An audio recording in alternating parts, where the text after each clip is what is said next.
At the beginning of the 20th century, many physicists believed the completion of physics was near. Only a few minor issues needed to be sorted out, and all of physics would be known. The Newtonian deterministic universe would finally be understood. But this was radically changed when the subatomic world was studied in depth. Max Planck calculated that electrons could only radiate in chunks of energy, or in quanta, instead of gradually losing energy over time. Each quantum or chunk would suddenly radiate from the electrons, seemingly without cause or an impressed force. The discovery of these quantum leaps began the beginning of the strange study of quantum mechanics. How could these quantum jumps just suddenly happen instead of a gradual decline over time, like what we would intuitively expect? Later on, quantum jumps were found in more and more places, and in more ways. Matter acted far more bizarrely than we expected. Discoveries and equations formulated to explain the bizarre quantum world began to baffle physicists. The universe did not seem to be fundamentally deterministic at the bottom level, but probabilistic. The mathematics essentially described that particles would exist in a state of a wave function, which is nothing more than a mathematical probability of multiple possible states of where the particle could be. But upon measurement from an observer, the wave function would collapse to one position. But that implied outside observers were necessary to collapse the wave function and bring about the physical existence of the fundamental particles that make up reality, which many scientists philosophically could not accept. How could outside observers be responsible for the actual result and the collapse of the particle, instead of us simply observing nature to see how it behaves on its own? How could the most fundamental particles of nature be dependent on our observations, instead of just acting independently? The famous double-slit experiment reveals how odd the rules of quantum mechanics are. Physicists were interested if particles acted like waves or little balls of matter. Using a single-slit and double-slit experiment, we can determine how they behave. For comparison, when balls are shot through a single slit, they would create a single band on the other side where they land. And when they are shot through a double slit, they would reveal two bands on the other side. However, when a wave goes through a single slit, it would reveal a wave-like pattern with intensity in the middle. And when several waves go through a double slit, they interfere with each other, creating an interference pattern. So shooting particles through a double slit should reveal if they act like waves or particles. In various double slit experiments, particles were fired through a single slit, and the results revealed that particles were acting like waves. The particles go through both slits, and the wave-like properties interfere with each other, causing an interference pattern. However, something strange happened when we tried to shoot one particle at a time. This way, multiple particles with wave-like properties cannot interfere with each other. Even so, when one particle was fired at a time, we still observed an interference pattern. The interesting thing that is happening is each particle is arriving at a specific spot on the back screen, meaning they seem to be acting like little bits of matter, not as waves of energy. However, after several particles are fired individually, an interference pattern starts to emerge. But how could that be if they are going through individually and not interfering with each other? The conclusion was reached. Each particle goes through not as a wave of energy, but as a wave of potentialities. A wave of all the possible paths it could take, interferes with itself, knowing which are the most likely landing spots and which are the least likely, and then collapses to one definite position once it is observed on the back film. In other words, all the possible paths exist simultaneously in a mathematical sense until the particle collapses to one location and it's observed on the back film. So physicists attempted to figure out what was happening at the double slit. They placed a measuring device there, but when they did this, the particles changed how they behaved and acted like tiny balls, revealing a pattern of two bands. The very act of observing at the slit, or having knowledge of the path the particles took, caused them to behave differently. What we chose to measure, whether to check to find out which slit they went through, or check to see which pattern they formed on the back film, determines the way the particles act and behave. Thus, physicists inferred nothing was physically certain until an observer made a measurement. This was the same conclusion we saw with the formulation of the Schrödinger equation. To better explain this, in The Quantum Enigma, Bruce Rosenblum and Fred Kuttner explain with a simple scenario representing what is actually happening. If we were to take an electron and isolate it in a superposition of two boxes and open one box, the electron would collapse in either one or the other. So if you don't see it in one, it will definitely exist in the other. However, if you were to take another pair of boxes and open them both simultaneously, the electron would come out of both as a spread out wave. It would display the wave of potentialities as an actual spread out wave, like what we saw with the double slit experiment when we do not place a measuring device to observe one slit. The key to understanding what is happening is that matter doesn't exist as a wave of energy prior to observation, but as a wave of mathematical potentialities. The waviness in a region is the probability of finding the object in a particular place. We must be careful. The waviness is not the probability of the object being in a particular place. There is a crucial difference here. The object was not there before you found it there. In other words, prior to measurement, experimental results and the mathematical formalism implies there is no physical particle there. Measurement causes the wave function, the mathematical probability, to collapse and reveal the physical particle, but nothing was physically there prior to measurement. As Heisenberg said, "In the experiments about atomic events, we have to do with things and facts, the phenomena that are just as real as any phenomena in daily life. But the atoms and elementary particles themselves are not real. They form a world of potentialities or possibilities rather than one of things or facts." The conception of objective reality of the elementary particles has thus evaporated not into the cloud of some obscure new reality concept, but into the transparent clarity of a mathematics that represents no longer the behavior of particles, but rather our knowledge of this behavior.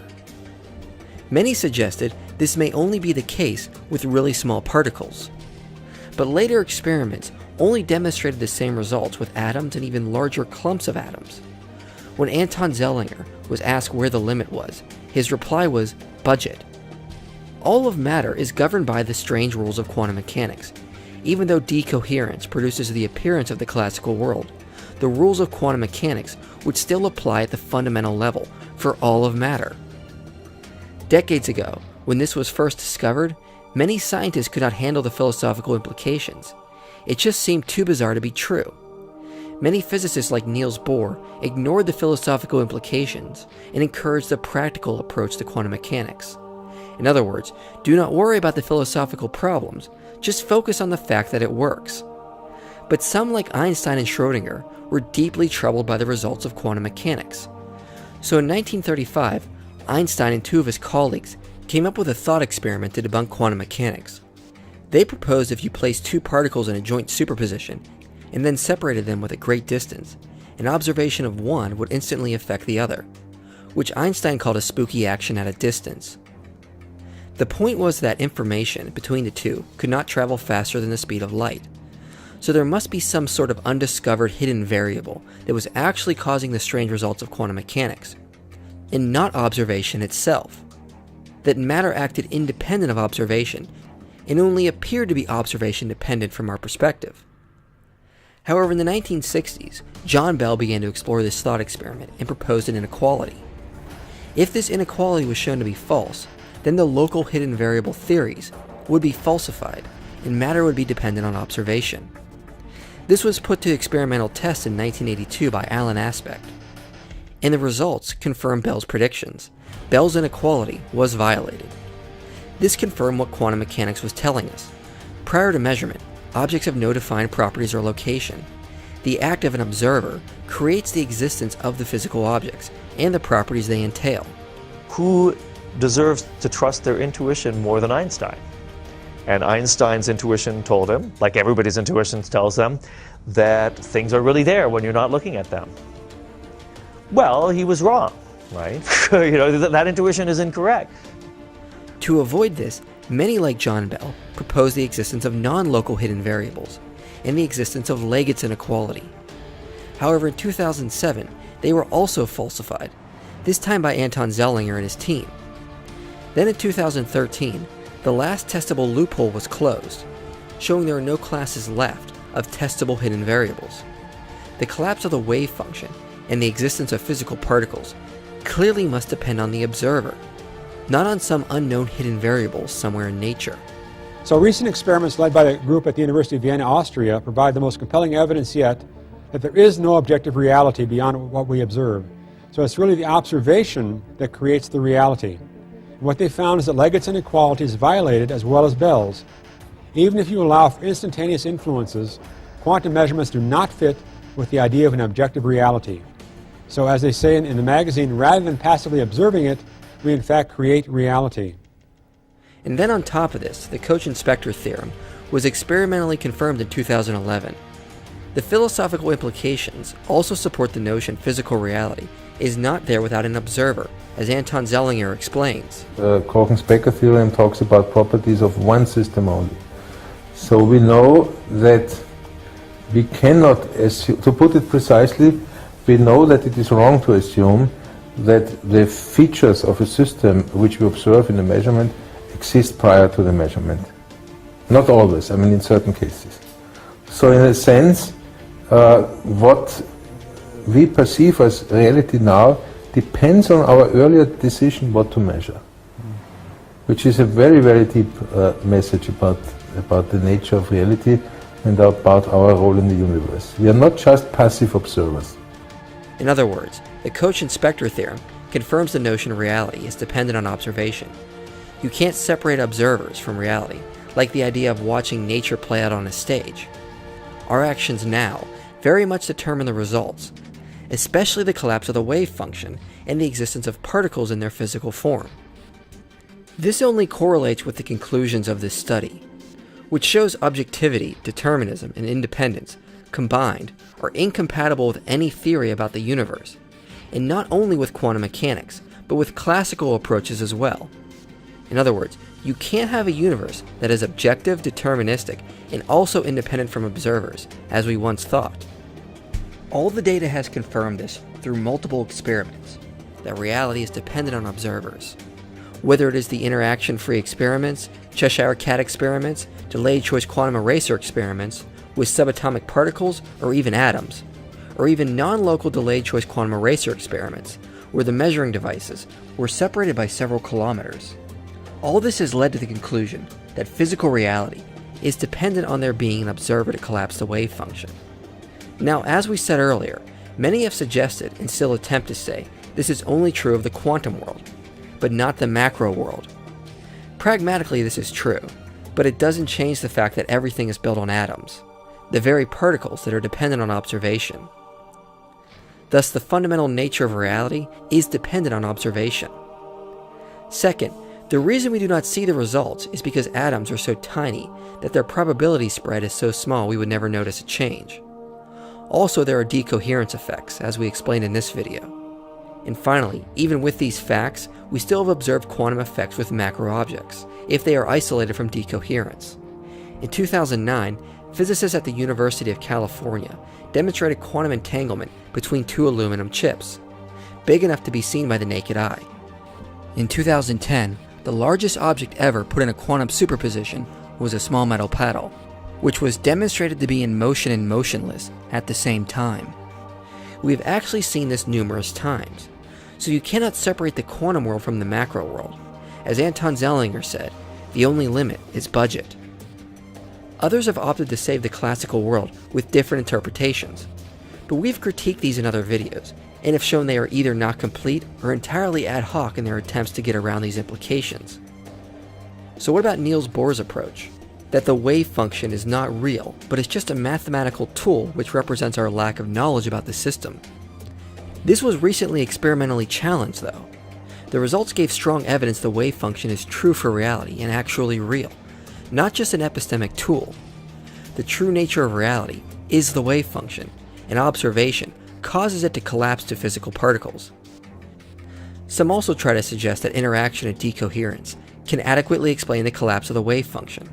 But we address this in our video, The Measurement Problem, and demonstrate this is not true, as interactions create a chain that eventually goes back to an actual observer. This radical implication cannot just be ignored by saying it stopped with the first interaction. The same quantum rules apply to the particles that make up the measuring apparatus. So you need something else to collapse the particles for that apparatus, and so on and so on. The chain keeps going back until you get to something that is not bound by the same rules. And as physicist John von Neumann identified, the only logical place to stop this chain is with the one who is ultimately performing the measurement, the conscious observer. These implications show consciousness is not a product of physical interactions in the brain, because if it was, it would also need to be collapsed as well. But the evidence implies the need for something not bound by the same laws of quantum mechanics, which can cause the ultimate collapse for all of matter. Otherwise, there is no logical explanation for what causes collapse in the existence of matter. So if experiments show an observer is needed to cause collapse, and all of matter is bound by these same rules, then the most logical inference is consciousness is ultimately and philosophically the cause of the collapse of the wave function, and the physical existence of matter itself. Quantum mechanics, the very fundamental nature of reality, leads us to the idea consciousness is not physical and is more real than matter itself. The evidence infers there is no escape. We have to face the reality that the physical makeup of space-time is dependent on conscious observers. As Eugene Wigner said, the laws of quantum mechanics cannot be formulated without recourse to the concept of consciousness.